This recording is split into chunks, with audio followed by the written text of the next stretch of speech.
Treasure Island by Robert Louis Stevenson. Chapter 1. The Old Sea Dog at the Admiral Benbow. Squire Trelawney, Dr. Livesey, and the rest of these gentlemen having asked me to write down the whole particulars about Treasure Island, from the beginning to the end, keeping nothing back but the bearings of the island, and that only because there is still treasure not yet lifted, I take up my pen in the year of grace 17 , and go back to the time when my father kept the Admiral Benbow Inn, and the brown old seaman, with the sabre cut, first took up his lodging under our roof. I remember him as if it were yesterday, as he came plodding to the inn door, his sea-chest following behind him in a hand-barrow, a tall, strong, heavy, nut-brown man, his tarry pigtail falling over the shoulders of his soiled blue coat, his hands ragged and scarred, with black broken nails, and the sabre cut across one cheek, a dirty livid white. I remember him looking round the cove and whistling to himself as he did so, and then breaking out in that old sea-song that he sang so often afterwards.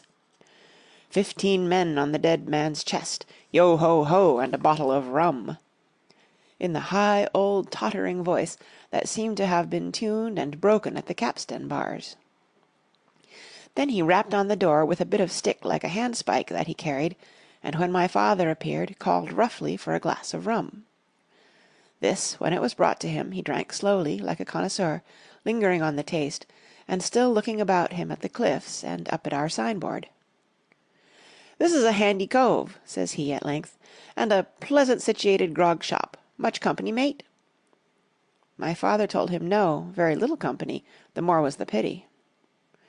"Well then," said he, "this is the berth for me. Here, you matey," he cried to the man who trundled the barrow, "bring up alongside and help up my chest. I'll stay here a bit," he continued. "I'm a plain man. Rum and bacon and eggs is what I want, and that head up there for to watch ships off. What you might call me? You might call me captain. Oh, I see what you're at. There," and he threw down 3 or 4 gold pieces on the threshold. "You can tell me when I've worked through that," says he, looking as fierce as a commander.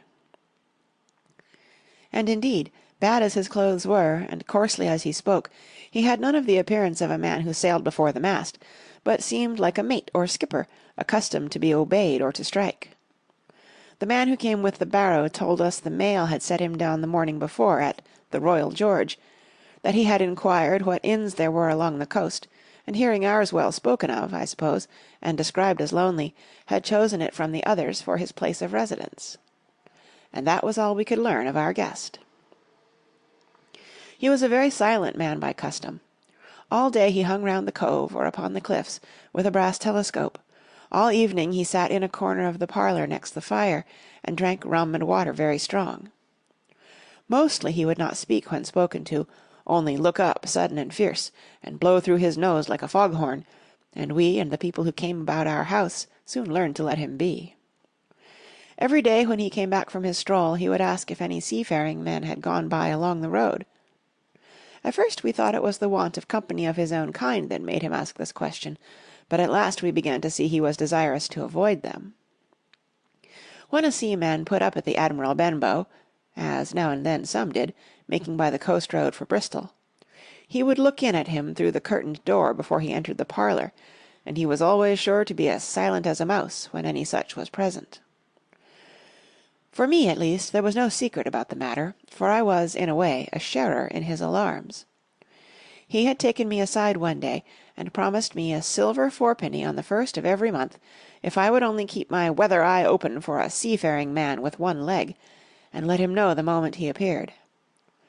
Often enough, when the 1st of the month came round, and I applied to him for my wage, he would only blow through his nose at me and stare me down, but before the week was out he was sure to think better of it, bring me my 4-penny piece, and repeat his orders to look out for the seafaring man with one leg. How that personage haunted my dreams I need scarcely tell you. On stormy nights, when the wind shook the 4 corners of the house, and the surf roared along the cove and up the cliffs, I would see him in 1,000 forms, and with 1,000 diabolical expressions. Now the leg would be cut off at the knee, now at the hip. Now he was a monstrous kind of creature who never had but the one leg, and that in the middle of his body. To see him leap and run and pursue me over hedge and ditch was the worst of nightmares. And altogether I paid pretty dear for my monthly fourpenny piece, in the shape of these abominable fancies. But though I was so terrified by the idea of the seafaring man with one leg, I was far less afraid of the captain himself than anybody else who knew him. There were nights when he took a deal more rum and water than his head would carry, and then he would sometimes sit and sing his wicked old wild sea songs, minding nobody. But sometimes he would call for glasses round, and force all the trembling company to listen to his stories, or bear a chorus to his singing. Often I have heard the house shaking with "Yo-ho-ho, and a bottle of rum," all the neighbours joining in for dear life, with the fear of death upon them, and each singing louder than the other, to avoid remark. For in these fits he was the most overriding companion ever known. He would slap his hand on the table for silence all round. He would fly up in a passion of anger at a question, or sometimes because none was put, and so he judged the company was not following his story. Nor would he allow anyone to leave the inn till he had drunk himself sleepy and reeled off to bed.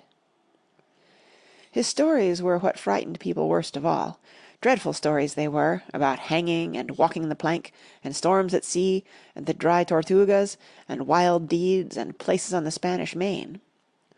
By his own account he must have lived his life among some of the wickedest men that God ever allowed upon the sea, and the language in which he told these stories shocked our plain country people almost as much as the crimes that he described. My father was always saying the inn would be ruined, for people would soon cease coming there to be tyrannized over, and put down, and sent shivering to their beds, but I really believe his presence did us good. People were frightened at the time, but on looking back they rather liked it. It was a fine excitement in a quiet country life, and there was even a party of the younger men who pretended to admire him, calling him a true sea-dog, and a real old salt, and such like names, and saying there was the sort of man that made England terrible at sea. In one way, indeed, he bade fair to ruin us, for he kept on staying week after week, and at last month after month, so that all the money had been long exhausted, and still my father never plucked up the heart to insist on having more. If ever he mentioned it, the captain blew through his nose so loudly that you might say he roared, and stared my poor father out of the room.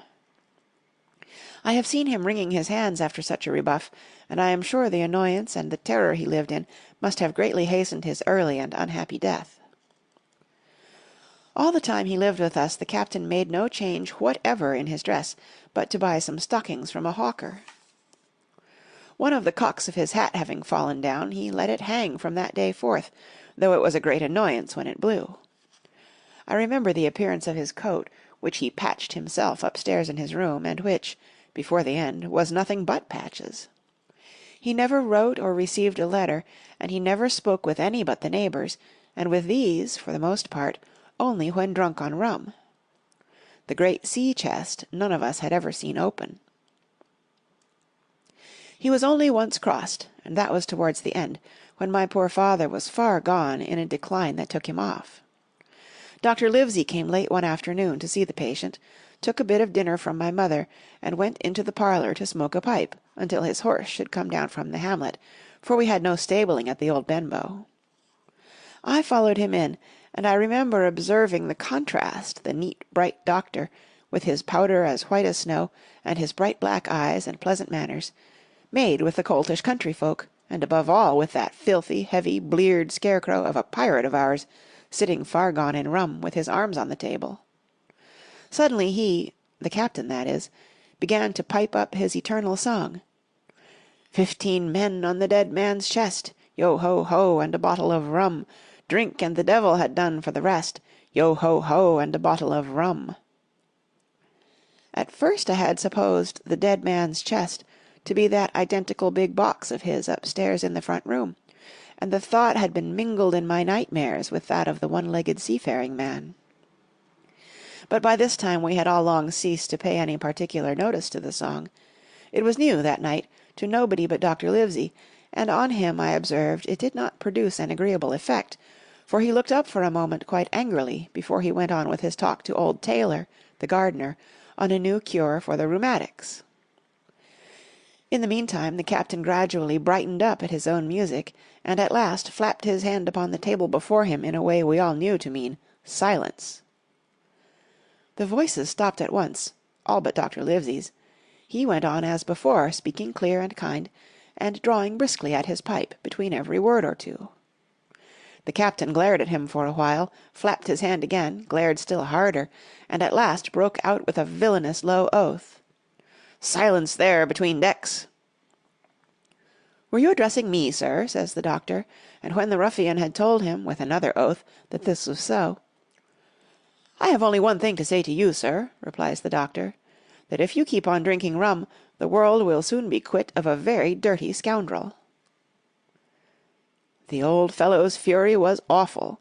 He sprang to his feet, drew and opened a sailor's clasp-knife, and, balancing it open on the palm of his hand, threatened to pin the doctor to the wall. The doctor never so much as moved. He spoke to him, as before, over his shoulder, and in the same tone of voice, rather high, so that all the room might hear, but perfectly calm and steady. "If you do not put that knife this instant in your pocket, I promise, upon my honour, you shall hang at the next assizes."